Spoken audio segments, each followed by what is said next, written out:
Bueno, bienvenidas, bienvenidos. Espero que tengamos una buena jornada. Yo antes de empezar quería agradecer, tenía un par de agradecimientos. El primer agradecimiento es para nuestro párroco, Juan Sebastián, que desde el primer momento alentó este espacio, que lleváramos adelante este espacio de reflexión. Así que bueno, para él el primer agradecimiento. El segundo agradecimiento es para la Asociación Civil Mártires Palentinos, que también inmediatamente se puso a organizar, a colaborar. Así que para ellos también quiero decir mi agradecimiento. El tercero es para el grupo Scout, que nos prestó el cañón, nos acomodó las sillas. Así que eso está bueno, porque está bueno que funcionemos en comunidad, ¿no? Me parece que es como un buen ejemplo. El cuarto es para Pablo Zubizarreta, que me dejó pasar un mini pedacito de su película el 4 de julio, La masacre de San Patricio, que vamos a ver en un ratito, así que también le quería agradecer. El quinto agradecimiento es para todas las mujeres que me acompañan en este panel. Vamos a ver a lo largo de estas conversaciones que la memoria de las mujeres tiene mucho de privado, ¿no? Tiene mucho no es solo memoria pública, tiene mucho de experiencias, de vivencias, y yo creo que todas las mujeres que están acá sentadas, algunas lo saben y otras, como Vicenta, creo que no lo saben. He tenido experiencias muy cercanas en un montón de cosas.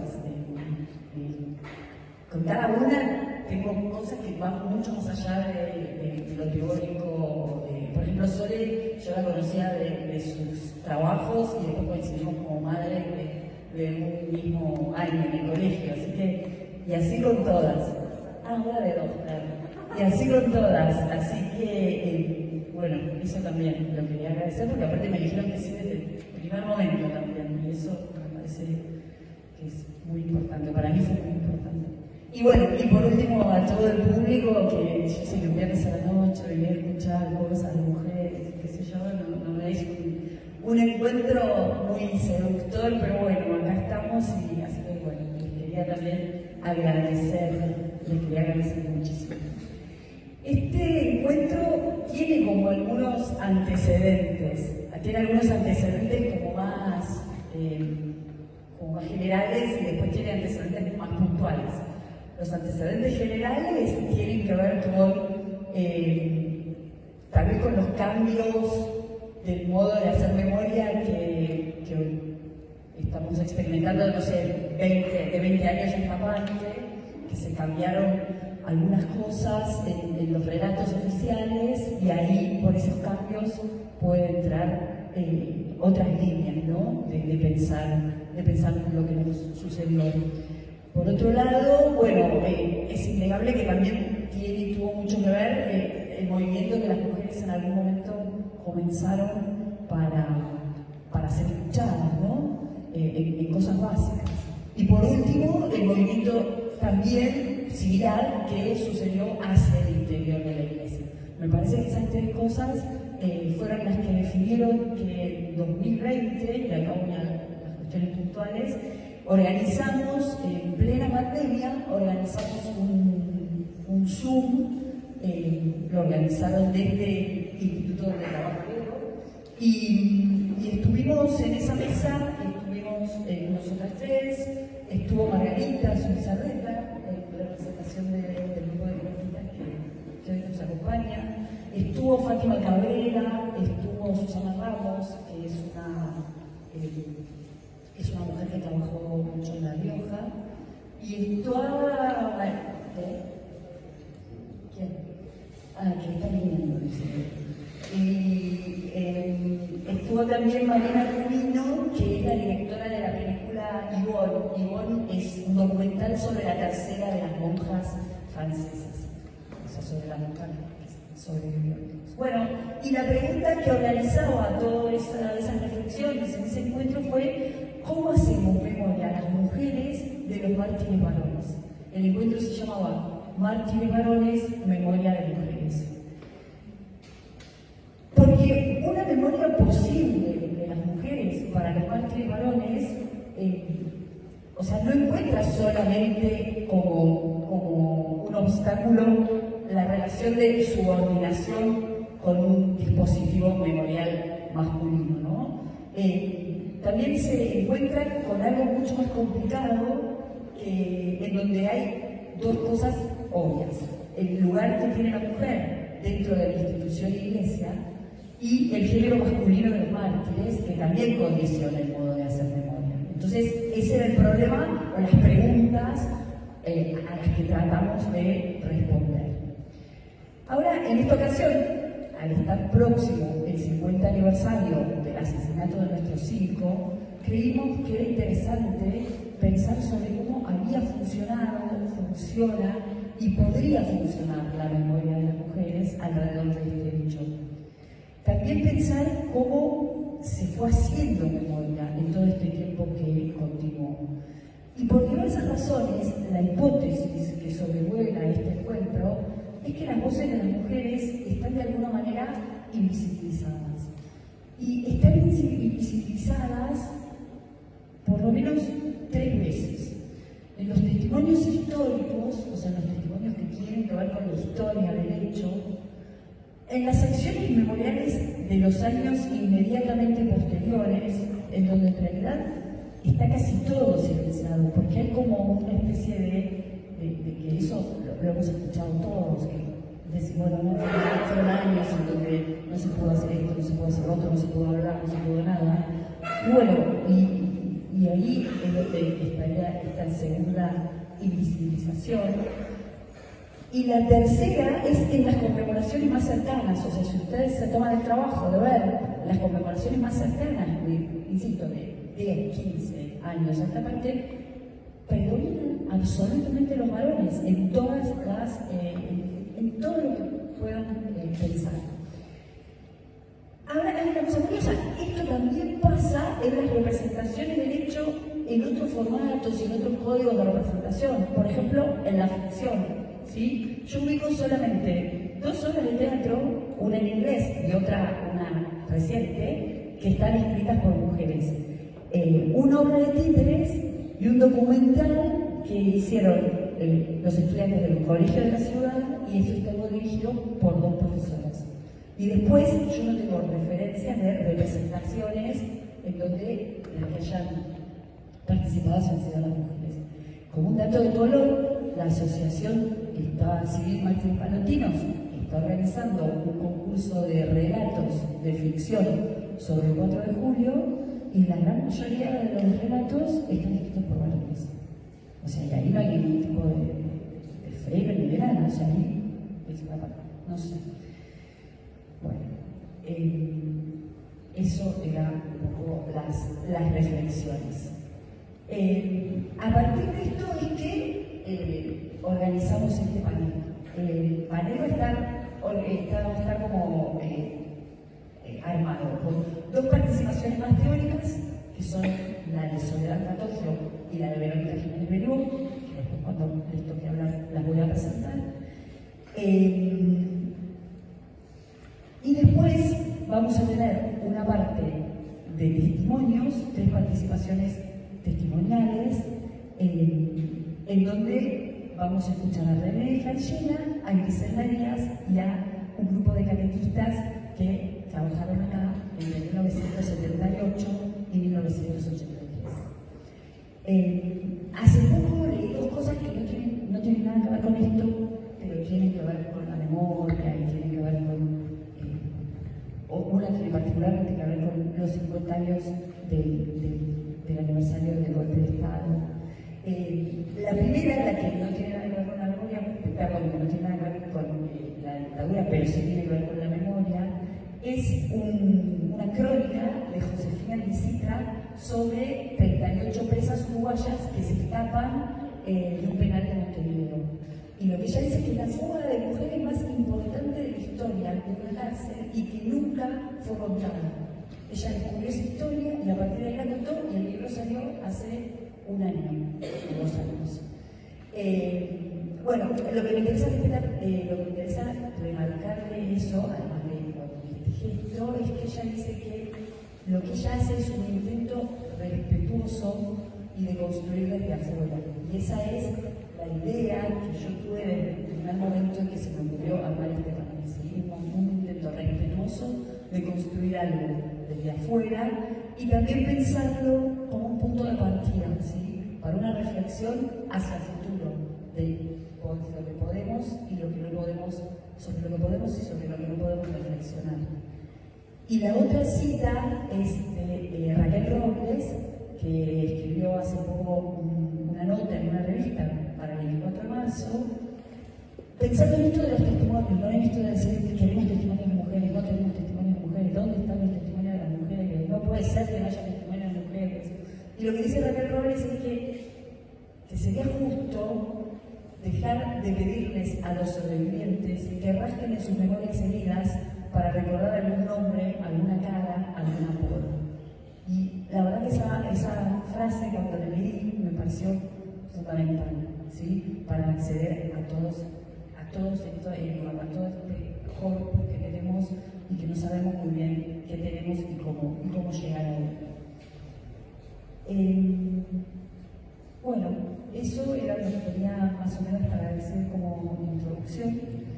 Y quiero cerrar esto con lo que para mí sería como la base en la construcción de la memoria femenina sobre los mártires, que es el testimonio de sus padres. Tenemos un testimonio oral de la madre de Alfie, que yo lo estoy citando a partir del libro de Kimmel. Kimmel dice: la anciana madre del padre Alfredo Kelly, de 92 años de edad, presente en el cementerio, dejó una frase lapidada: bendita sea la voluntad de Dios, prefiero ser la madre de un asesinado y no la madre de los asesinos. Y ahora quiero ponerles, que se lo podemos compartir, fragmentos de la película 4 de julio, en donde hablan las madres de Elidio y de Salvador. Las conclusiones sobre eso las pueden sacar cada una, lo mismo que la de esta frase de Kelly, pero me parece que son las madres en estos testimonios las que nos están diciendo: transformemos la muerte en vida, transformemos la muerte en esperanza, transformemos la muerte en la posibilidad de llegar todos a un mundo más solidario. Así que bueno, ahora vemos eso y después seguimos. Muchas gracias.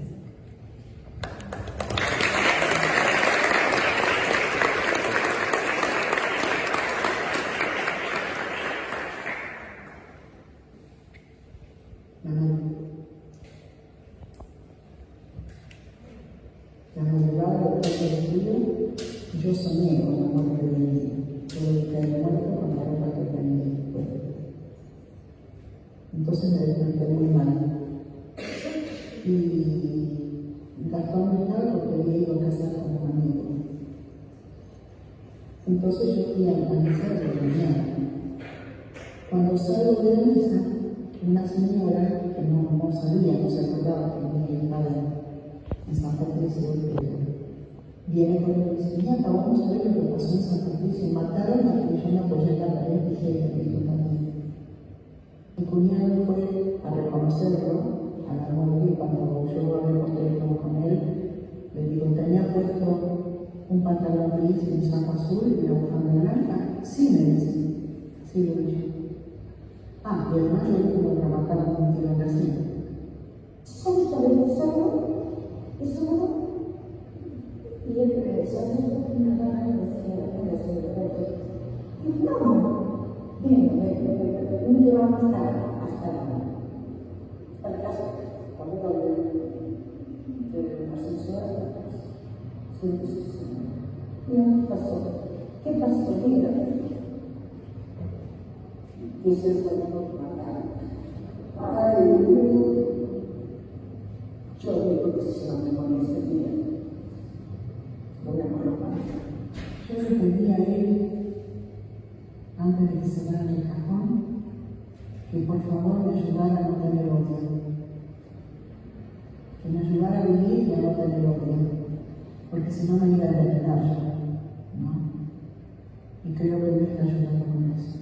Yo elegí un pullover y venía a los 2 meses así. Mami, no lo pullover por ahí, pero que ya te tejido, ¿no? Y bueno, me decía que pobrecito, no te hace lo bien. No tenía nunca nada de un poquito de tiempo. Y mi día se estaba viendo porque íbamos por un camino, pero era un espacio muy grande, mi vestido de blanco. Y había un montón de flores. Y yo le dije, y él me decía, no vayas a tocar una flor, no vayas a tocar esas flores, que yo me enamoraba de flores. No toco mi vida, no se me importa. Pero yo fue un ratito para ponerte a veces después que desperté, no, yo no necesito flores. Yo no quiero tocar las flores para que no quede la tumba. Y él decía, no, sáquenme una foto, yo no necesito flores. Entonces, desperté, quería volver a cabeza a soñar, pues ya desperté, me estoy. Digo, ay, como lo vi tan claro, pero nunca cae, siempre está ahí.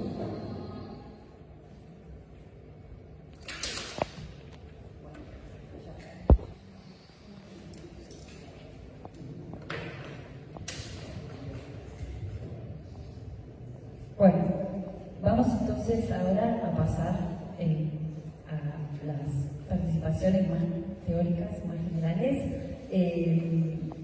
Es un gusto estar recibiendo a Soledad Cantogio. Sole es doctora en Ciencias Sociales de la UBA y es investigadora del CONICET. Trabaja en el núcleo de estudios sobre memoria. Durante muchos años investigó las relaciones entre religión, dictaduras y memoria en Argentina y América Latina, y actualmente estudia las relaciones entre genética, memoria y derechos humanos. Es autora del libro Los desaparecidos de la Iglesia, el clero contestatario frente a la dictadura, y de diversos artículos sobre la temática. Entre 2023 y 2025 participó del proyecto Redes Ecuménicas de Derechos Humanos en colaboración con la Asociación Civil Memoria Abierta. Bueno, muchísimas gracias. La verdad que para mí es un placer estar acá. Quiero agradecerle a Flor por la invitación y a ustedes. Me emociona mucho poder compartir algunas ideas, algunos hallazgos de mi trabajo de largo aliento y también algunas ideas que surgieron a partir de esta invitación. Y Flor me dio un pie espectacular porque estuve trabajando un poco con algunos de esos fragmentos, y con otros, y quería compartir esas reflexiones con ustedes. Pero bueno, en primer lugar, lo que habría que decir es que la historia de la represión a la Iglesia Católica es efectivamente una historia que por mucho tiempo fue contada fundamentalmente desde una óptica masculina, ¿no? Que dejó el cono de sombra a una gran mayoría de mujeres de la Iglesia, religiosas, catequistas, laicas, misioneras, maestras. Como ustedes saben o sospecharán, las mujeres son mayoría en la Iglesia Católica, tanto entre la feligresía como entre el personal eclesiástico. En los años de la dictadura se calculaba que había 12.363 religiosas distribuidas en todo el país, mientras que los varones del clero reunían la cifra de 8.957 personas. A su vez, mientras que el clero varón fue víctima del terrorismo de Estado, se puede cuantificar aproximadamente en torno al número de 107 casos, este es siempre un número provisorio y en construcción, dada la naturaleza clandestina de la represión. Es muy difícil aproximar un número, más allá del caso emblemático de las monjas francesas que ya fueron mencionadas, Anne Domon y Anne Duquet, para el caso de las religiosas de la Iglesia.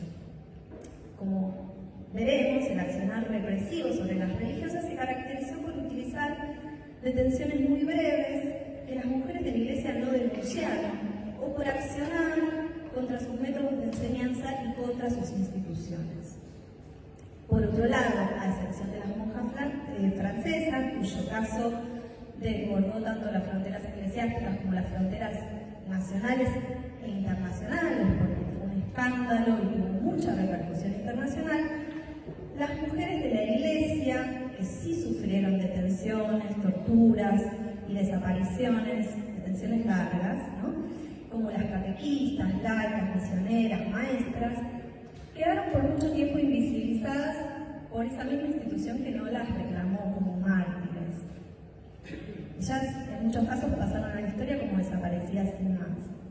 Afortunadamente, recientemente hay un esfuerzo por recuperar esas historias que al menos lo que hace es reunir trabajo tanto de este tipo de encuentros y recopilación de historias de mujeres, ¿no?, como esfuerzos también por parte del mundo académico de empezar a hablar con el nombre, de recolectar esas historias, pero todavía queda, a mi juicio, muchísimo por hacer. Quiero mencionar algunos casos, recordar algunas de esas mujeres que fueron objeto de la represión estatal. Las primeras desaparecidas de la Iglesia, podríamos decir que fueron Norma Morelo, ¿no?, una destacada activista del movimiento rural de Acción Católica, que trabajaba junto al obispo Alberto Devoto, que llegó a tener un liderazgo internacional impulsado por el obispo y representó al movimiento rural de Acción Católica en Centroamérica. Ella fue detenida a comienzos de los años 70, fuertemente torturada, y volvió a hacerlo en 1976. Otro caso muy notorio fue el de María del Carmen Maggi. Ella era la mano derecha del obispo Eduardo Pironio, rector de la Universidad Católica de Mar del Plata, y era decana de la Facultad de Humanidades de esa universidad. Ella es recordada por haber resistido junto al obispo de los intentos de la Concentración Nacional Universitaria, conocida como la CNE, de llevar adelante un proceso de unificación universitaria. María del Carmen fue secuestrada y desaparecida en mayo de 1975 y su cuerpo apareció asesinado un día antes del golpe de Estado. Además de estos dos casos de mujeres que tuvieron un claro liderazgo eclesiástico y que nadie dudaría en decir que eran cuadros de la Iglesia Católica, hubo muchas otras que sin necesariamente destacarse como dirigentes, desempeñaban roles institucionales fundamentales para la reproducción eclesiástica, como el ser catequistas, por ejemplo. También quiero recordar algunas de ellas, ¿no?, como el grupo de las catequistas de la Villa del Bajo Flores, Mónica Miñone, Marta Vázquez Ocampo, María Esther Loruso, Beatriz Carbonell y Mónica Quinteiros, ¿no?, todas ellas desaparecidas en el marco de su labor pastoral y social, ligada al trabajo de los sacerdotes Orlando Llorio y Francisco Jales. También podríamos mencionar a Susana Moraz, Susana Marco, del barrio Villa Urquiza, ligadas al trabajo pastoral del sacerdote Pablo Grazarri, también desaparecidas.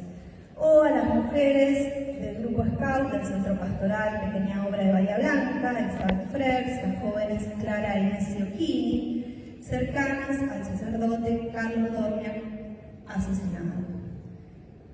Flor mencionó Fátima Cabrera, creo que es otro caso bastante conocido, ¿no?, una militante católica secuestrada en 1976 junto al sacerdote Patricio Reis, que después fue su marido, en Villa Soldati, detenida largamente, después de ser fue blanqueada y liberada recién, o sea, ella fue secuestrada en el 76, blanqueada y liberada recién en 1978. En mi caso, cuando intenté entender, digamos, qué pasaba con las mujeres de la Iglesia en la dictadura, lo que encontré, analizando la forma en que fueron reprimidas, es que en su mayoría no habían sido objeto de operativos que las buscaban individualmente, con nombre propio y por el carácter notorio de sus trayectorias, sino como parte de la represión a un colectivo que identificaban como subversivo o infiltrado por la subversión, ya sea un colegio, una parroquia, una congregación, un grupo juvenil, un instituto de enseñanza religiosa. Sus nombres propios emergen en las memorias, las raras veces que son nombradas, como parte de un drama colectivo, en el cual se destacan por su función, son catequistas, animadoras comunitarias, misioneras, maestras, asistentes sociales, enfermeras, esposas o hijas, o en menor medida como defensoras de derechos humanos, como el caso de Alice Doman. Cobran importancia en el marco de ese trabajo comunitario. Una de las formas más recurrentes del hostigamiento a las religiosas fue perseguirlas por impartir subversivos métodos de enseñanza. En esos casos se las vigiló, algunas se las cesanteó, se prohibió el uso de sus libros y se intervino en los establecimientos donde trabajaban.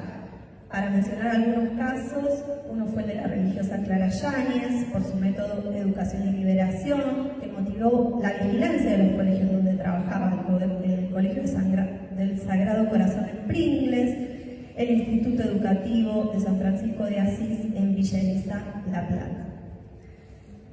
El libro de catequesis de la hermana Beatriz Casielo también fue prohibido en toda la provincia de Buenos Aires y, por ejemplo, las religiosas salesianas del Huerto fueron acusadas de comunistas por usar ese libro. Los colegios fueron intervenidos. Otro ejemplo es el caso de las religiosas de la Compañía de María en Bahía Blanca, que fueron interrogadas por el uso de la Biblia latinoamericana. En Corrientes, la religiosa Lidia Casulino, profesora del Instituto del Niño de Jesús, fue inhabilitada por dar clases por considerar que su catequesis tenía una orientación postconciliar. Y en otros casos fueron los establecimientos objeto de ese accionar represivo. Un caso muy conocido es el del Instituto de Cultura Superior Religiosa, donde tenían presencia las religiosas del Divino Maestro, que fue allanado, ametrallado en el frente e incluso explotó una bomba en uno de sus accesos. Bien, esta forma de represión que hizo Blanco en los entornos colectivos de las mujeres se asemeja, me parece, en parte a la forma en que se perpetró la masacre de los palotinos. Se trata de una masacre de una comunidad religiosa. El ataque a la comunidad fue en su lugar propio, la parroquia. A diferencia de la modalidad de desaparición de personas, que lo que buscó fue ocultar las huellas del crimen, ¿no? Esta modalidad de asesinato lo que pretendió, al contrario, fue ser ejemplar, ostentar su brutalidad, dejar las huellas de su carácter premeditado. Como saben, los 5 fueron previamente identificados con documento de identidad, y esto fue antes de ser acribillados, y los DNIs fueron dejados en esa escena del crimen, ¿no? Junto con una serie de pintadas que los acusaban claramente de zurdos, de adoctrinadores de mentes vírgenes, de miembros del MSTM. Entonces, esta forma individualizada pero a la vez colectiva de la masacre, me parece que es lo que la vuelve tan excepcional dentro del conjunto del clero que fue víctima del terrorismo de Estado. Ahora bien, como Flor viene señalando hace años, en este marco comunitario las mujeres ocupan un lugar, tienen una presencia.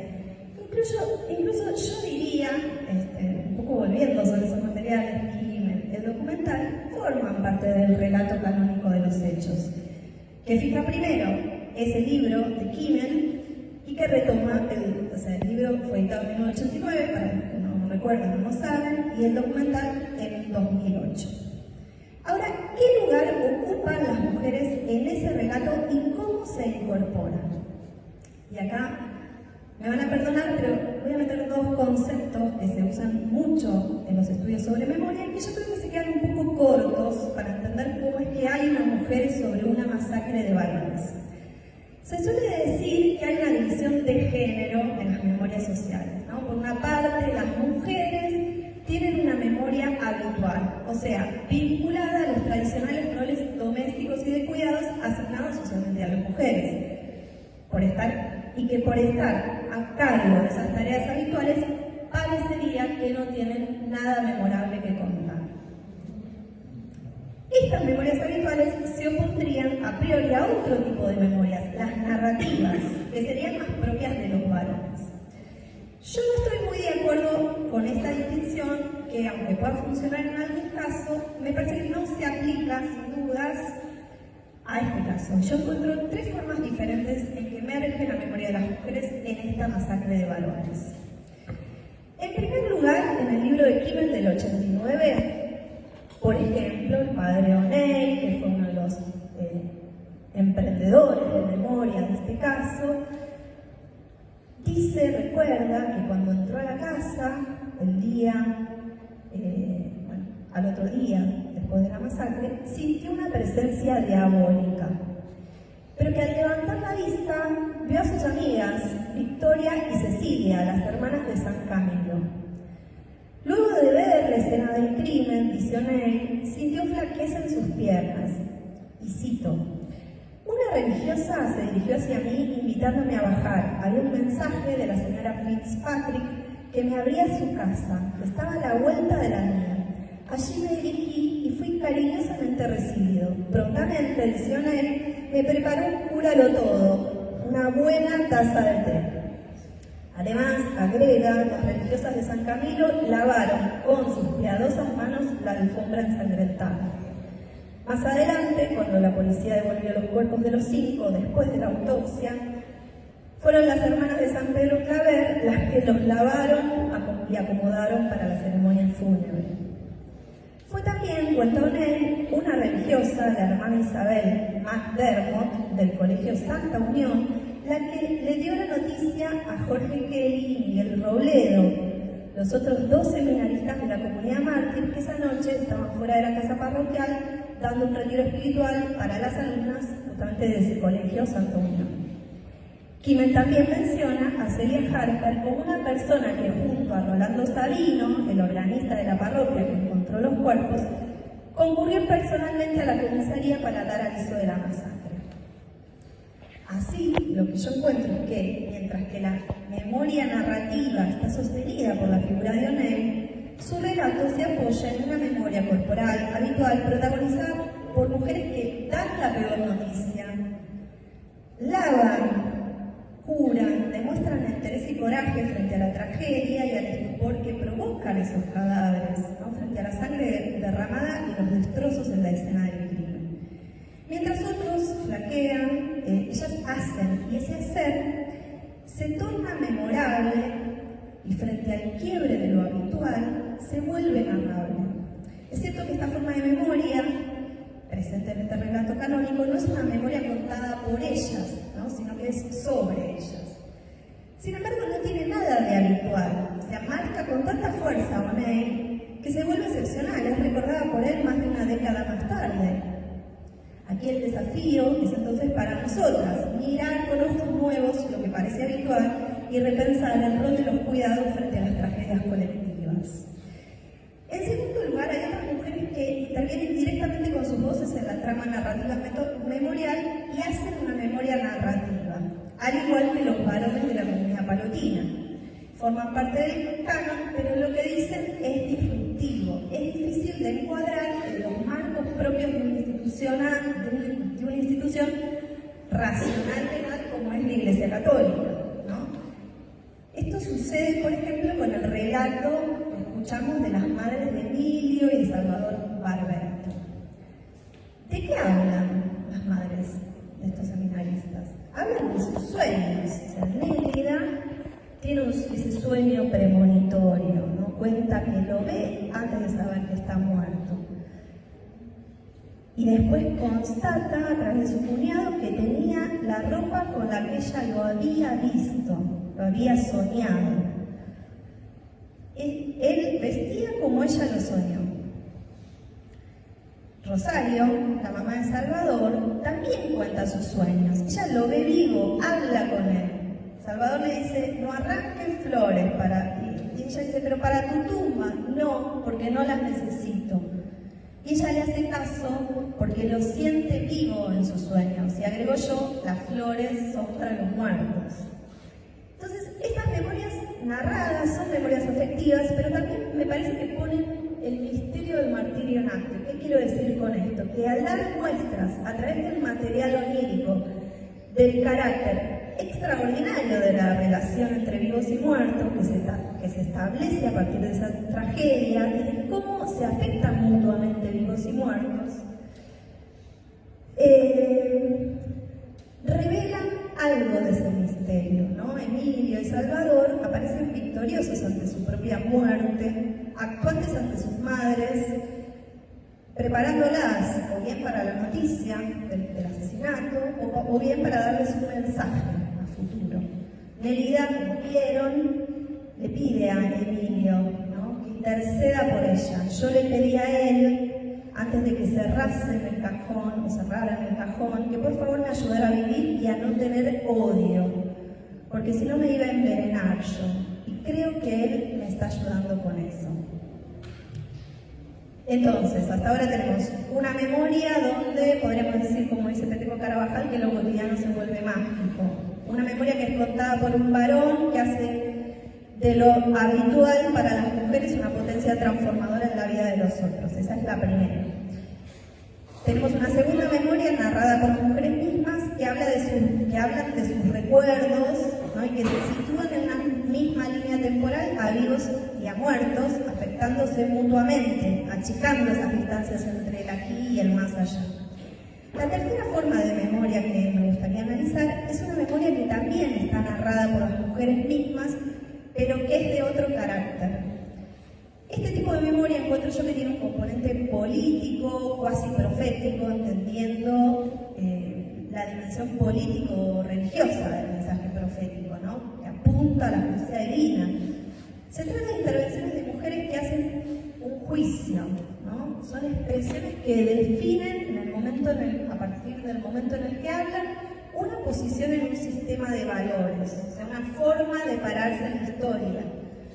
Toman partido en ese capítulo trágico de nuestra historia que fue la última dictadura.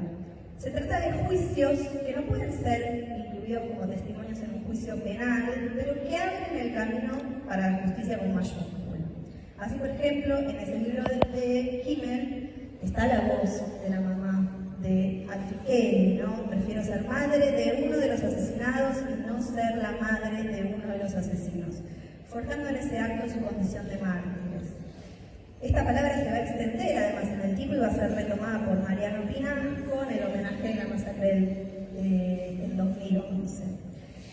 Otro ejemplo me parece a mí que es el de la intervención en el documental de Margarita Zubizarreta, parte del grupo de catequistas que inicia su labor en 1978, que sin rodeos expresa que había mucha gente en la comunidad que estaba a favor de la dictadura y que para esa gente trabajar con los pobres seguía siendo subversivo. Por último, la intervención de Marcela Bosch, que es mencionada en el libro de Kimmel por compartir con Alfredo Kelly la pelea por una catequesis distinta dentro de la Junta Catequística de Buenos Aires, aparece en una nota que sale publicada en 2008, en página 12, a raíz del estreno del documental. La nota se titula Alfie, la opción por un Dios de la vida. Ella recuerda ahí el sermón en que Kelly condenó abiertamente a quienes habían parte de su feligresía, que habían participado en los remates de bienes robados a los desaparecidos. Cuenta que lo vio a Alfie por última vez el 14 de mayo, el día que habían desaparecido sus amigas, María Esther Loruso y Mónica Quinteiro, que las mencioné antes. Y que Kelly la confortó, supo del miedo y del dolor que ella estaba experimentando, y que ella era consciente de que Alfie, hasta el último momento, era consciente de que cada palabra que pronunciaba, cada mano que tendía, implicaba un riesgo, que la asumía, ¿no?, en ese contexto, ¿no? Pero que sin embargo, frente al Dios, dice ella, sacrificador de la doctrina de seguridad nacional, en el cual creían muchos de sus colegas, obispos, sacerdotes, Alfie había optado por un Dios de la vida, que dignifica la vida aún después de la muerte. Entonces, en este tercer grupo de memorias de las mujeres, me parece que nos sitúan como en otro tiempo, en un tiempo que es escatológico, trascendente, pero que a la vez invita al aquí y ahora, en el aquí y ahora, a tomar partido en esta historia y a renovar el clamor de justicia. Entonces, rápidamente cierro. En primer lugar, me parece que hay una memoria habitual. mujer cuenta que acompañó a alguien que se sentía triste, que lavó el piso a la mañana, que limpió la ropa. Esa memoria, sin embargo, sí cuenta para otros, ¿no?, que reciben esos cuidados, para quienes, sobre todo en circunstancias extraordinarias, se vuelven memorables. En segundo lugar, hay una memoria narrativa clásica, mujeres que cuentan, que recuerdan, que narran no solo sus sueños, sino también cómo se vinculan con las acciones concretas de la vigilia, o sea, viví algo que pasó de lo que sucedía en el sueño a lo que hacemos en la vigilia. Pero por último, me parece que ni darle contenido a las historias de otros, ni contar los detalles íntimos de las propias historias, parece suficiente. El tercer grupo de testimonios es el de los discursos proféticos, aquellos que no dependen de un tiempo específico, sino que nos definen desde una perspectiva escatológica. Entonces, ¿son las historias de las mujeres historias de la vida cotidiana? No. Son historias como otras historias en las que una acción se desenvuelve linealmente después de otras acciones, tampoco. En el sentido de que ninguna de estas dos descripciones me parece que es completa, son incompletas. Las historias de las mujeres agregan una dimensión que no cuadra, la dimensión profética, la dimensión onírica, algo que sucede fuera del tiempo pero que modifica nuestro presente. Muchas gracias.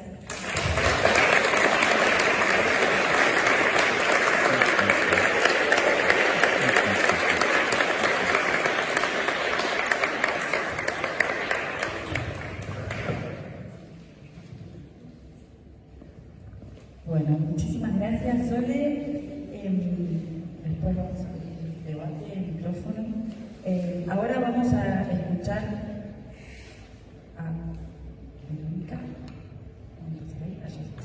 a Verónica Jiménez Benigó.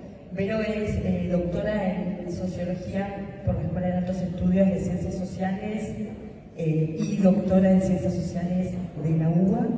Es investigadora principal del CONICET y profesora regular del Seminario de Investigación, Sociedad y Religión de la Facultad de Ciencias Sociales de la UBA y es vicepresidenta de la Asociación de Ciencias Sociales de la Religión de América Latina. Escribió numerosos artículos en revistas y los libros, uno que se llama Católicos Militantes, Sujeto, Comunidad e Institución en Argentina, y otro que se llama La Triple Frontera, Globalización y Construcción Social del Espacio. Así que, bueno, además de todo es mi mejor amiga. Bueno, muchas gracias por estar acá un viernes a la noche y muchas gracias por invitarme. Yo en realidad estoy acá un poco de espectador, así que estar hablando de estos temas en San Patricio, como ante tanta gente además que conoce desde hace tanto tiempo y que forman parte desde hace tanto tiempo de esta comunidad, nada, me da un poco de vergüencita, así que les pido que me acompañen en esto. Yo llegué acá porque trabajo con el catolicismo, me interesa estudiar el catolicismo y como cualquiera que se pone a estudiar desde el punto de vista de las ciencias sociales, a la gente que está en las iglesias, lo primero que constata es que son casi todas mujeres. Podemos hacer cuentas más o menos rigurosas o no, pero a más o menos cualquier iglesia que vayamos hay 70 mujeres por cada 30 varones. Es decir, las mujeres son mayoría. Las mujeres son mayoría. En la Iglesia Católica aún hay lugares que para las mujeres están vedados. Me interesa empezar por acá porque hay algo del relato de la memoria de lo que vamos a hablar que tiene que ver con esto que podríamos llamar como una desigualdad casi estructural en la Iglesia. ¿Eso significa que las mujeres no cuenten? No. De hecho, con cada sacerdote con el que hablamos dicen cosas como, y estoy citando textual, si se van las mujeres de la iglesia yo tengo que cerrar, como me dijo un cura de Moreno. Cuando empezamos a trabajar, cuando yo llegué a este tema, porque Flor desde hace mucho tiempo que está en San Patricio, empezamos a pensar el tema de San Patricio, yo venía pensando algunos temas de memoria memoria del catolicismo, no necesariamente que tenían que ver con la memoria de la dictadura, pero sí que tenían que ver con que finalmente contar la propia experiencia, hacer memoria de determinados procesos, tiene que ver no solamente con armar historias, sino también con contar la propia identidad. Entonces, ese relato, los objetos que involucramos en ese relato, las experiencias que contamos, no estamos hablando solamente del pasado, estamos hablando de lo que es nuestro presente para mirar ese pasado. Cuando llegamos a pensar San Patricio y lo que pasó luego de la masacre, nos encontramos entonces con una memoria viva.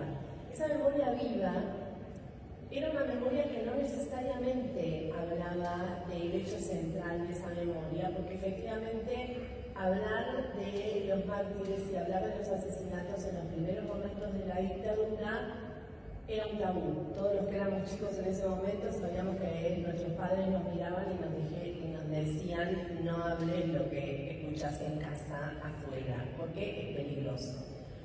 Lo mismo pasaba adentro de cada una de las comunidades. Sin embargo, esa memoria estaba. Y la pregunta que nos empezamos a hacer con Flor es: bueno, ¿y dónde estaba? ¿Dónde estaba esa memoria? Y esa memoria que fuimos encontrando básicamente en las mujeres y en el grupo de catequistas, estaba al margen de los dispositivos eclesiales, como de costado, y a veces lejos de esos dispositivos eclesiales. Luego de ese primer momento de letargo, cuando empezó a construirse el relato canónico, que no voy a seguir porque ya Sole lo trabajó mucho mejor, la primera cosa con lo que nos encontramos es que cuando las mujeres nos contaban esa época, sin dejar de hablar de los mártires, nos hablaban de otras cosas, el sujeto cambiaba, nos hablaban de la pastoral de los niños, que era, como nos dijo Sibi, una catequesis de acción. Las quiero citar porque si hay algo que me parece importante en esto es rescatar las voces de las catequistas. Sibi nos dijo que la catequesis siempre fue acción, un tipo particular de acción que tiene como horizonte el cambio social. Siempre trabajamos con la comunidad, con una vocación de lograr una conciencia y una transformación de esa comunidad. Sibi no nombró a los mártires cuando nos contaba eso, sin embargo nos decía su mensaje. Había un atravesamiento de esa memoria y ese legado que estaban en las palabras de Sibi. Ese salir hacia afuera que empezó ocupándose de un sujeto que también aparentemente no era un sujeto importante, no era un sujeto central, no era un sujeto revolucionario, eran niños haciendo catequesis. Luego siguió construyéndose en ese servicio al otro. De hecho, surgió la CAN, una cooperativa de viviendas, en donde las que organizaban la gente del barrio, principalmente mujeres, se dice como al pasar. Lo que resultaba interesante es que estas mujeres que nos contaban esas experiencias que estaban en los márgenes y por afuera de las estructuras eclesiales y que a su vez portaban el legado de los 5, cada una de ellas tenía sus historias con los 5. De nuevo, historias que no eran completamente centrales. Por supuesto, ninguna había sido su compañera de seminario, pero los habían conocido, habían hablado con ellas, les habían sembrado determinadas palabras que para ellas fueron importantes y que después reaparecían en los relatos. En esas historias con los 5 hay algo que apareció en el significado, como nos dicen las catequistas, y aquí no voy a nombrar a ninguna porque en realidad es como una suerte de voz colectiva, que nos dicen era una manera de seguir con lo que ellos nos dieron, es decir, una manera de ser presente en su memoria. ¿Dónde estaba él? La pregunta básica para mí es, bueno, primero, ¿dónde estaba la iglesia en esto y dónde estaban las mujeres en esto? Es interesante porque cuando las catequistas nos cuentan estas historias, también nos cuentan, es también una historia de alejamiento. Es también tiene una historia de un camino que va estirando ese hilo y en donde de alguna manera se van, primero porque se sintieron relativamente expulsadas en base a determinados procesos que no continuaron, pero no solamente por eso, sino porque también hubo un ciclo de compromiso que se fue cerrando, porque había otras cosas que hacer, y esas otras cosas que hacer eran cosas que podían entrar dentro de lo que Sole hablaba como esa suerte de memoria de la vida cotidiana. No me gusta tampoco de la vida cotidiana demasiado, pero sí aparecía la idea de que una contó cuando tuve mi primer hijo, otra dijo que estaba estudiando medicina, otra dijo, bueno, me fui a militar con el grupo de los derechos humanos del CERTAC. Es decir, no son solo historias de lo que me pasa a mí en mi vida personal, es también la historia de elección de otras militancias. Pero todos esos caminos terminaron alejándolas un poco de ese lugar central que para ellas es San Patricio en algún momento, un poco, no en todo, porque todos nos dijeron también que los 4 de julio se acuerdan y vienen. A veces vienen solas, a veces vienen contentas, a veces vienen con un poco más de distancia, pero vienen, porque hay una construcción ahí de la historia de ellas y que es una construcción que también es una historia de memoria. La otra pregunta que me quería hacer es ¿dónde están las mujeres? Porque nosotros vemos a las mujeres en las iglesias, pero las vemos menos en estos relatos. Solo hizo un ejercicio de recontra fundamental, yo voy a versear un poco más. ¿Dónde están las mujeres en los relatos que nos contaban? Están en las relaciones con los amigos y con la comunidad, porque de hecho muchas de estas mujeres nos dicen y seguimos porque la verdad éramos un grupo de amigos. Entonces, en esa relación con las amigas, en la relación con la comunidad, en la vida que sigue y en la transmisión hacia los hijos de determinadas memorias, en otros compromisos, en otras formas. Esto de pedirle a las mujeres que cuenten de la misma manera que los varones las memorias, que hagan lo mismo, o que estén igual, de la misma manera en el espacio público, cuando en realidad empezamos a ver acá, hay otros lenguajes que aparecen, ¿no? Otros lenguajes. El lenguaje de los sueños, la verdad que los dos testimonios de las dos mamás son impresionantes porque las dos hablan de una conexión que es una conexión que no pasa por lo que normalmente estamos dispuestos a aceptar todos en nuestras vidas cotidianas y racionales.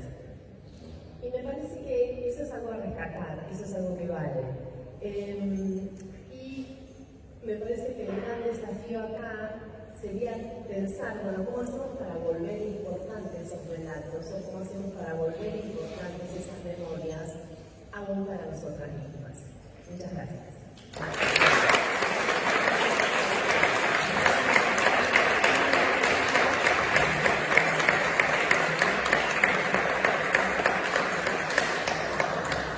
Bueno, muchas gracias, Vero.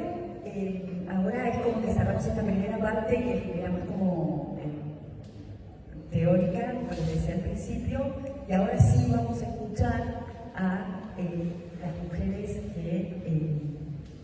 que convocamos y que dijeron que sí inmediatamente para dar su testimonio. La primera que vamos a escuchar es René. René es René Miguel Franchella, es maestra jardinera y fue catequista en San Patricio hasta hace muy poco tiempo. Daba catequesis familiar y también daba catequesis especial para chicos con alguna discapacidad. René ahora participa en el grupo Asociación Civil Mártires Palotinos y, bueno, con esto de la memoria, la cotidianidad, la amistad y todo, René fue catequista de todos, sí, de la mayoría, o sea, de los que no fueron porque se negaron a hacer catecismo. Y René creo que fue la tercera o la cuarta persona a la que yo le dije que estaba esperando mellizos, habiendo tenido gemelos hacía 1 año y medio. Así que, bueno, de mujeres. Bueno, René nos va a dar su testimonio de su participación. Como vos quieras, ¿sí? Si querés un micrófono.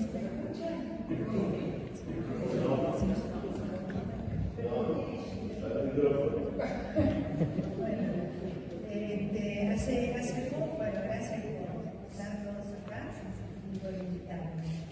Hace poco, charlando con uno de mis hijos, él me dijo, pero mamá, ¿vos te acordás todavía de hace 50 años de lo que pasó? Y yo le contesté, me acuerdo de ese día que cada paso que di, desde que me levanté hasta que me acosté, lo tengo grabado en la memoria y en el corazón. Bueno, más o menos llegamos al barrio con mi marido y con 3 de los chicos, más o menos en el 74, y vivíamos en una casa a una cuadra de San Patricio. Pero al principio seguimos yendo a otra parroquia, que era de Padre Menéndez, parroquia de Fátima, la calle Rubén, porque estábamos acostumbrados. Pero gracias a Dios, después de un tiempo, empezamos a venir acá a San Patricio y a conocer a los sacerdotes y a los seminaristas y a escuchar sus hermosas homilías. Bueno, ese día, el 4 de julio, no era un día común para nosotros, porque era nuestro 9º aniversario de casamiento. Nosotros nos casamos el 4 de julio del 67. Y ese día era los 9 años de casados, había nacido otro de mis chicos, chiquitito era, y entonces iban a venir mi mamá y mis suegros a cuidarnos chicos y a que podamos nosotros salir un poco y verano, digamos. Bueno, esa mañana yo me levanté, me vestí y la llevé a mi hija mayor Cecilia a Betania para que haga su catequesis con la rectora. Cuando llegamos, fuimos por Naón, cuando llegamos al colegio, estaba la señorita Amelia en la calle, con una cara de espanto, y me dijo, ha pasado algo en San Patricio. Entonces, bueno, le dije a Cecilia y me fui corriendo por Estompa y llegué acá y estaba lleno de policía, de todo, un bárbaro. Y me encontré con el padre Menéndez, justamente de la parroquia donde nosotros íbamos, y un poco lo agarro de acá así, y digo, pero ¿qué pasó? ¿Qué pasó? Entonces él me contó, están todos muertos. Esto es muy emocionante.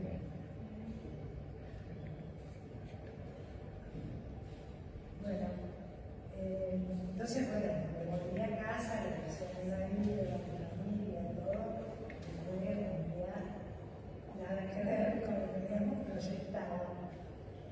El barrio, ese día, domingo 4 de julio, era como un velorio gigante, sí, porque todo el mundo caminaba, se comentaba qué pasó, todo el mundo en la calle, era una cosa impresionante. Y bueno, los padres y los seminaristas nos habían llevado a la morgue, así que recién, al día siguiente, el lunes, pudo ser la misa, que fue una misa impresionante, porque poner ahí los 5 cajones, no te lo puedes olvidar jamás. Aparte, había tanta gente, uno al lado del otro, pegados estaban, y bueno, fue una cosa terrible. Bueno, después, ese año transcurrió muy tranquilo con los sacerdotes, el padre Mañón, que realmente muy valiente, porque se vino a hacer cargo acá de la parroquia, después de todo lo que había pasado, había que ser valiente realmente. Y bueno, ese año, al año siguiente, nosotros nos fuimos a vivir al Paraguay un año por trabajo.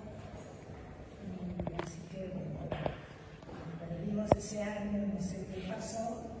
Y cuando volvimos, uno de los seminaristas que no había fallecido, porque estaba en Medellín, Roberto Quilme, ya se había ordenado como sacerdote, ya habíamos conversado mucho con él, y él quería dedicarse a la gente más humilde, y comenzamos a participar en las cooperativas de autoconstrucción, para colaborar con la gente que no podía tener sus casas, hacían sus casas y todo. Y bueno, más o menos yo ya terminé. Pero lo único que les quiero hacer una invitación a todos, que acá en la parroquia, todos los días 4 de cada mes, nos juntamos después de la misa de 19 horas a rezar por los mártires en el salón donde está la alfombra. Así que están todos invitados a venir a los 4. Nada más.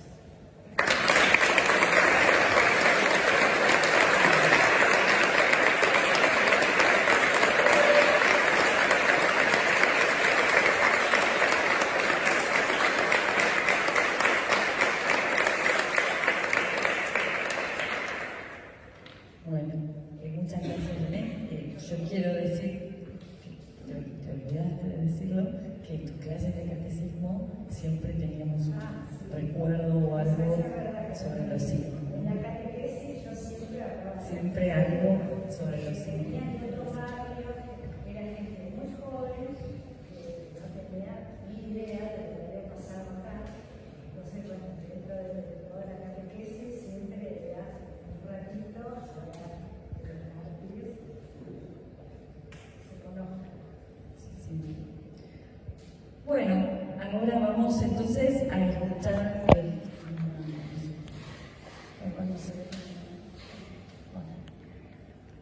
Bueno, ahora sí.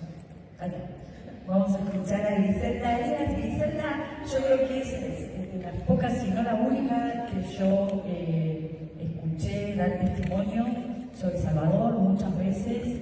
Me acuerdo cuando hicimos el camino desde la ex-ESMA hasta acá, que lo hablaste allá en San Bonifacio, ¿te acuerdas? Bueno, y Griselda conoció la comunidad y compartió la vida con la comunidad desde septiembre de 1971, cuando se murió tu papá, ¿no? Y fue parte del Ateneo San Patricio, que era un grupo que guiaba a Salvador Barreto y en el que también participaba Rodolfo Capalosa. Y bueno, nos va a contar su testimonio sobre los 5. Buenas noches, gracias por la invitación. Como dijo ella, he tenido el privilegio, digo yo, siento yo, de poder testificar muchas veces y en muchas comunidades. Como le pasa a René cuando empezamos a hablar de C4, es un problema de piel y de garganta que se anuda, pero trataremos de hablar bien. Como dijo ella, yo empecé a participar del grupo, me invitaron a participar del grupo cuando murió mi papá, yo tenía 15 años. Estábamos, realmente había sido un shock muy grande a la familia y un vecino que venía a la parroquia, nosotros éramos del barrio del Platense, ubicado donde está la cancha, bueno, nada que ver con San Patricio, pero bueno, había un contacto de acá de la parroquia y nos invitó a participar del grupo. Para mí y para mi familia fue un encontrarle un sentido a la vida y a la muerte. O sea, hasta ese momento no habíamos tenido una pérdida tan cercana y tan fuerte, pero en ese momento éramos chicos, nosotros yo tenía 15, un hermano de 12 y otro de 7.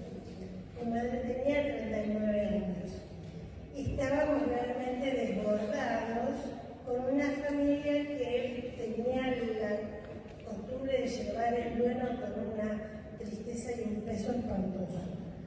Y el entrar a la comunidad y ellos nos fueron llevando a darle un sentido distinto a ese dolor, a encontrarle que eso tenía un porqué, un para qué.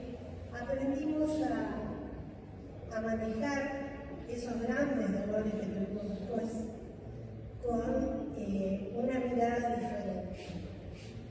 ¿Por qué estoy aquí? ¿Para qué me querés aquí? Eso es lo que aprendimos fundamentalmente en esa convivencia con ellos, ¿no? Que si yo no hubiera conocido a ellos, no hubiera entendido eso, cuando tuve que transitar los pasillos de Garrahan, no hubiera sabido qué hacer. Y ese fue mi ofrecimiento en ese momento.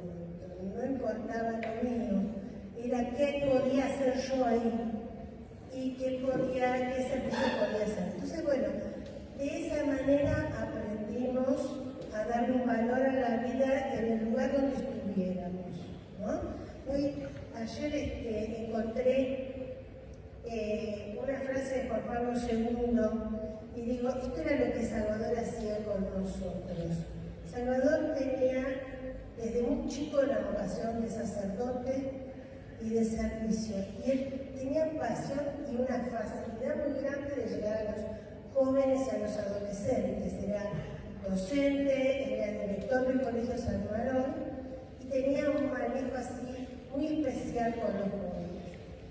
Y el Papa Juan Pablo II decía, no es suficiente hablar de Jesús a los jóvenes, es necesario que lo vean a través de un testimonio elocuente de vida. Él nos fue llevando a vivir el Evangelio en experiencias. Entonces, los campamentos, los viajes a Bariloche, las visitas a las escuelas de Pichilemu, era eso. Éramos grupos mixtos, que en esa época no era tan común. Era un grupo mixto donde lo más importante era el Evangelio, la amistad, el compañerismo y el servicio. De esa forma aprendimos a vivir de una manera totalmente distinta. Yo muchas veces hablo con jóvenes y les digo, no necesitábamos ni la birra, ni la jarra loca, ni nada. No, era una guitarra y el mate. Y a ustedes ahora les parecerá insulso, pero en esa época era enorme. Y nos llenaba el corazón.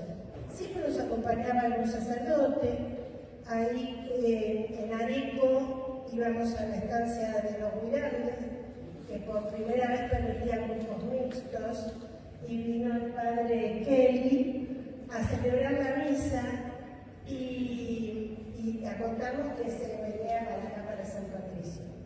Así que, bueno, se fue, a mi madre fue un apoyo muy grande, le dieron una fuerza para enfrentar su realidad en ese momento, que es impresionante. Y convivíamos mucho con ellos.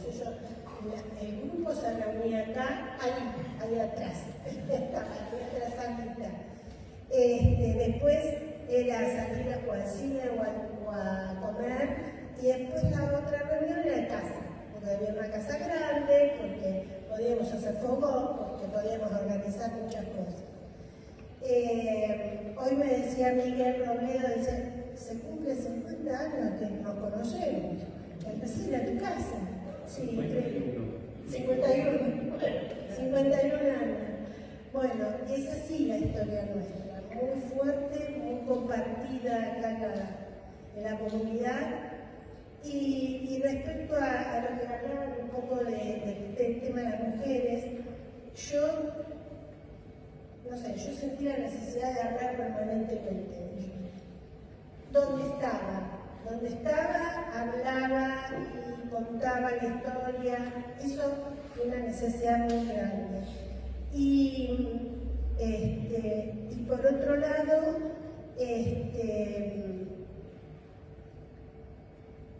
ellos también nos dieron ese lugar, porque Jorge Kelly, que es otro de los sobrevivientes, fue el que nos llamó a mamá y a mí a buscar las cosas de Salvador en el revoltijo que había quedado.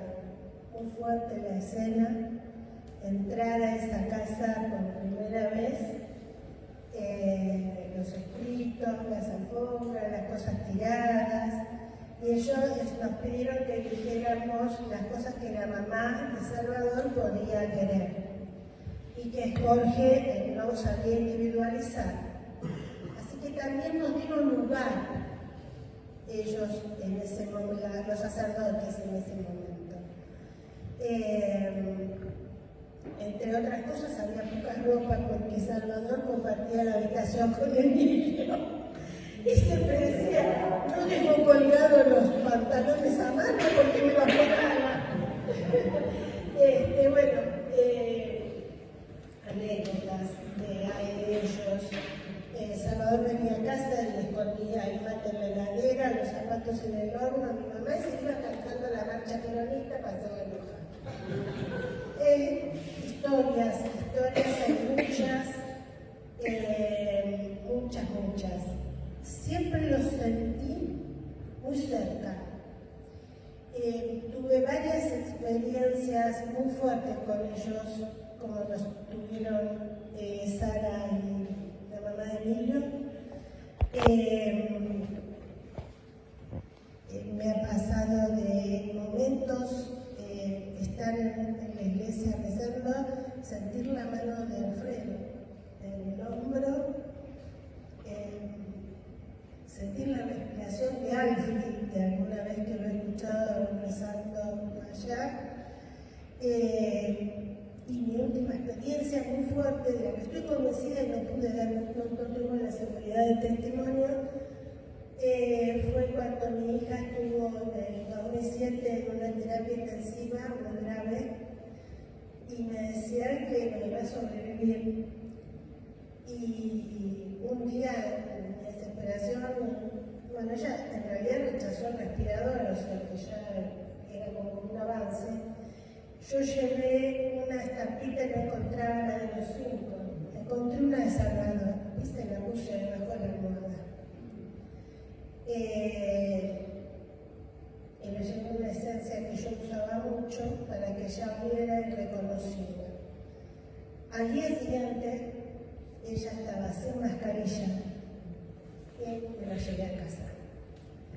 No fue una experiencia fácil, no fue muy difícil de llevar adelante, pero esa seguridad de que ellos habían estado ahí, a mí me dieron con qué seguir.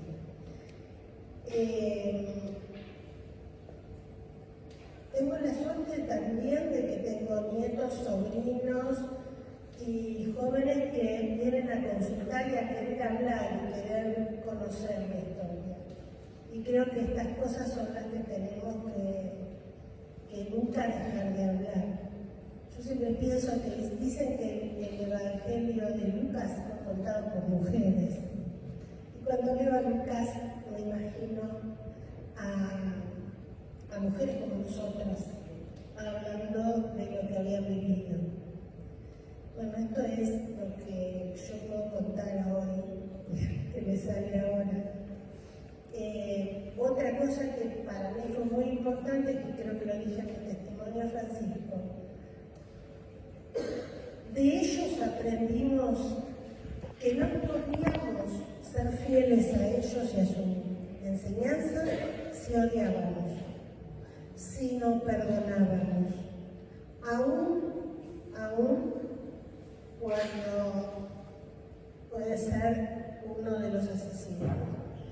Ellos nos enseñaron a perdonar y a seguir adelante respetando la vida, no quedarnos allá atrás.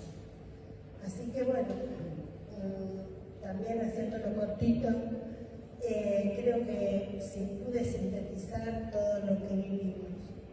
Fue muy fuerte, fue muy lindo, fue muy importante. El padre Rodolfo compartió muchísimo con nosotros durante el grupo, después cuando siguió siendo compañero nuestro y acompañando los progresos de la vida, casamientos, bautismos y demás cosas.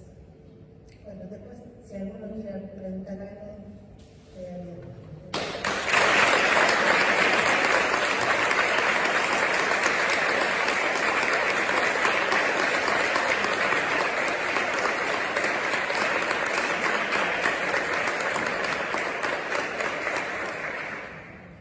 Bueno, muchísimas gracias por tu testimonio. Vamos ahora al último de los testimonios, que es el que nos va a dar el colectivo de catequistas que trabajaron acá en la parroquia entre 1978 y 1982. Yo no sé si ellas se van a nombrar, pero las voy a nombrar yo.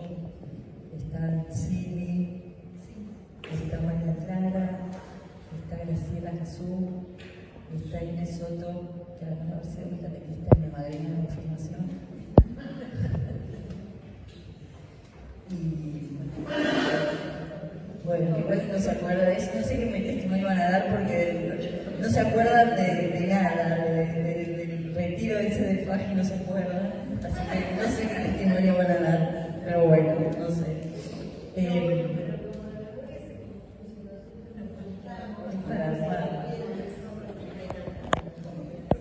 Bueno, las dejo y los dejo con ellas. Ellas lo que tienen es un par de fotos, pero las podemos ver al final, porque tenemos que apagar las luces para ver las fotos, entonces las vemos al final, ¿vale?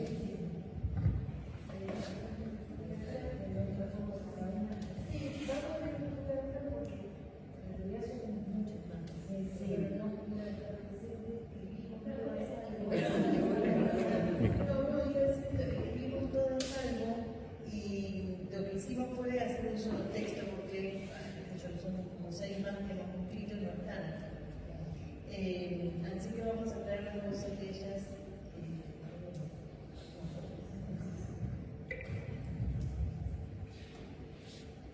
Colectivo de catequistas nos suena extraño.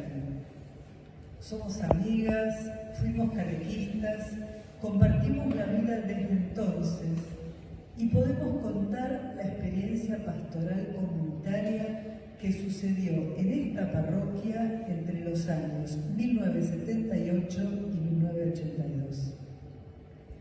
Cada una escribió una síntesis, nos juntamos a reflexionar y este texto está armado hilando las distintas voces de nuestros recuerdos y reflexiones.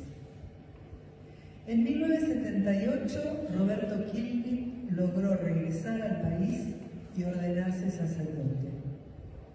Quería volver a vivir y trabajar en esta casa donde habían sido asesinados sus formadores y compañeros seminaristas.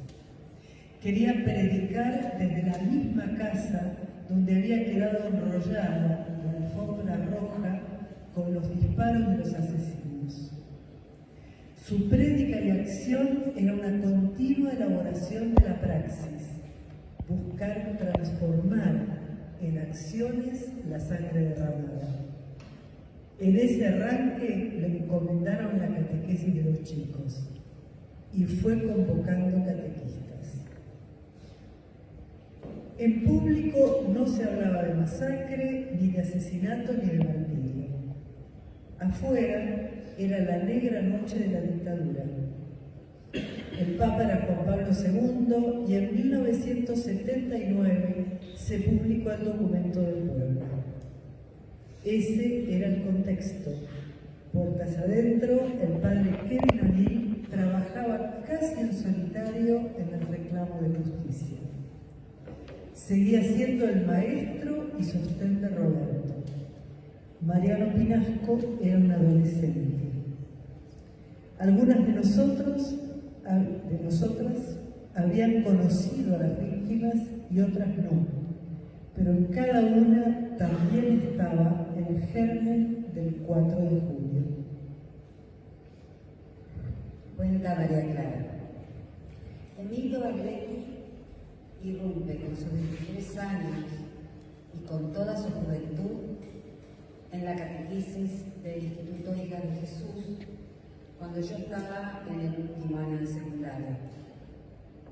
Alto, morocho, para algunas era el novio ideal. Enseguida nos atrajo su personalidad y un discurso claro y comprometido con sus ideales. Ese domingo, ver la ventana rota de la casa parroquial en el primer piso, esa casa donde yo asistía a reuniones de Legión de María, estaba arrasada por el horror y caía en la cuenta de la sociedad que me rodeaba. Cuenta Marta. Recibí primera comunión de Alberto Lili. Miren, Salvador Barreito fue mi catequista en el Colegio Betania y en 1974 Alfie Kelly me impulsó al seminario de catequesis en el Juan 23, donde era director. La mañana del 4 de julio fue un tiempo de vacío, el horror, el estupor, la incomprensión, el aturdimiento y en mí una parálisis. Me sacudieron de tal forma que no pude pasar más allá de la esquina. No pude ver los féretros y mucho tiempo después pude acercarme a Mercedes donde están sus tumbas. Cuenta Margarita. Mi papá era amigo de la comunidad asesinada. El 2 de julio Salvador había cenado en casa. Ese domingo me adelanté para ir a la misa y me encontré con semejante desastre.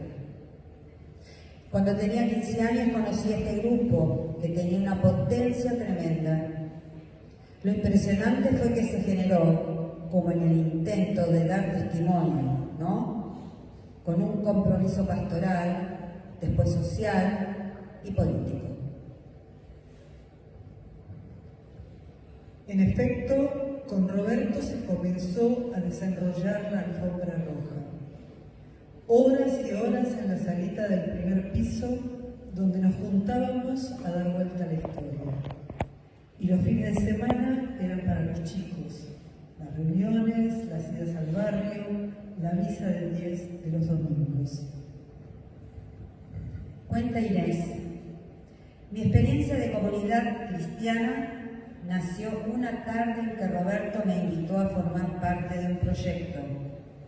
Yo estaba terminando el secundario y buscaba respuesta en un mundo nuevo, la religión. Luego el trabajo pastoral en la parroquia germinó en el barrio, una pequeña villa en Munro. Íbamos y veníamos entre Belgrano y las casas en pasillos de tierra. Era llevar recursos y volver con el sentido del lema: construyamos la civilización del amor. Cuenta Elena el verdadero giro en la chispa que transformó mi fe en acción. Fue el 1 de mayo de 1980 que fuimos por primera vez al barrio. Recorrimos las casas charlando con los vecinos, comenzamos con tareas esenciales: apoyo escolar, campamento, atención médica, enfermería, entrega de medicamentos, roperitos, asistencia jurídica y catequesis. El cura vio que era prioritario para los vecinos acceder a una vivienda digna y así nació CABE. Marta escribe una buena síntesis sobre la tarea, un proyecto innovador de cantos continuos, de catequesis familiar, presencia en el barrio, saliendo a la calle con proyectos concretos, como fuera cooperativa de autoconstrucción, CABE, el trabajo en mundo, campañas como Sea Bueno como un palo, o la campaña de la latita, una comunidad que reflexiona, que medita, madura, crece y actúa a la luz de dar, no de actuar. Propuesta del documento de Puebla, inmersos en la construcción de la civilización del amor de Pablo VI. Elena completa. En José Cepaz se levantaron 28 casas, tras más de 2 años de trabajo intenso. Luego se levantaron 36 casas más. Recuerdo perfectamente la inauguración del primer barrio, comienzo del año 1984. Para ese entonces, el cura Roberto ya había sido trasladado por un expulsado a Los Cubillas, un pueblito en Santiago del Estero. Allí inició una nueva lucha junto a los vecinos por la posición de la tierra. Nunca se quedaba quieto. reflexión que María Inés también suscribe. Mis vivencias en San Patricio marcaron a fuego mi vida. Las huellas profundas de esa experiencia comunitaria alrededor del martirio fueron el territorio que acompañó mi camino como madre, esposa, amiga, profesional. Esa mirada comprensiva del derecho a la dignidad, al trabajo, a la vivienda, a ser humano, estuvo acompañando cada paso que di. Nuestras celebraciones, lecturas, reflexiones, retiros, trabajo comunitario, catequesis cooperativa y los amigos entrañables que este vivir comunitario trajo a mi vida han sido un derrotero a seguir, porque creemos y creemos en la justicia social que todos nos merecemos. Elena coincide con comprender el evangelio de lo político y de la acción concreta para transformar las vidas de las personas hacia verdadera experiencia vital, rica y poderosa en mi vida. Una impronta que me marcó para siempre. María Clara remarca: la impronta que me dejó Emilio me impulsó a seguir trabajando comprometida con la catequesis, donde estaba presente la fuerza de los 5, creando una comunidad donde se compartía y se celebraba la vida. En mi alma está sellado el mensaje que dejaron los curas y que transmití por muchos años en mi vida y en la docencia. Inés agrega: después de Malvinas, el juego político se abrió y empezamos a pelear la democracia. Habían echado a papá de la parroquia, hacían los primeros hijos. Y también la vida lo fue llevando lejos de San Patricio. Todo lo que aprendí a discernir y a estar en este mundo tan cruel e injusto fue en esos años. Mis amigas y amigos del alma, la familia construida, la pertenencia a un territorio político, los mejores ideales, las más lindas experiencias de vida, también nacieron de trabajar. La pastoral movilizó una gran comunidad laica. Había jornadas con los chicos, un grupo de reflexión con adultos, se conformó la Asociación Civil de San Patricio, que era el sustento profesional y trabajaba de forma gratuita conjunta a la cooperativa acá. Fueron catecúmenos el sacerdote Adrián Francholi y el actor párroco Sebastián Velasco. Margarita ingresó a la Congregación Religiosa Compañía de María. Mariano Pinasco, también sacerdote palotino. Llegó a ser compañero de Roberto y recibió de Kevin el legado de la causa palotina. En 1979, Roberto llevó la alfombra roja al oratorio de la casa parroquial. Hay semillas que, una vez que germinan, nunca dejan de dar frutos. Participamos de esta reseña Marta Dulce, Elena Juárez, Nelly Arrellano, sí, María Inés Soto, María Caramávile, Margarita Cerreta, Inés Ambrosini. Y queremos también dejar registro de otras personas del grupo que trabajó en esos años en la parroquia y en el barrio. Ellos son Graciela Cazú, Marta Babi, Fernando Braceras, besito al cielo, Susana Quipreos, Carmen Taquetti, Guillermo Gracia, Fabián Redman, Ramiro Braceras, Pedro Suizarreta, Ricky Seria, Ricardo Picasso, Susana Lopecillo, Mónica Tobi, y un beso especial a mi querido Horacio, que fuimos catequistas junto con él.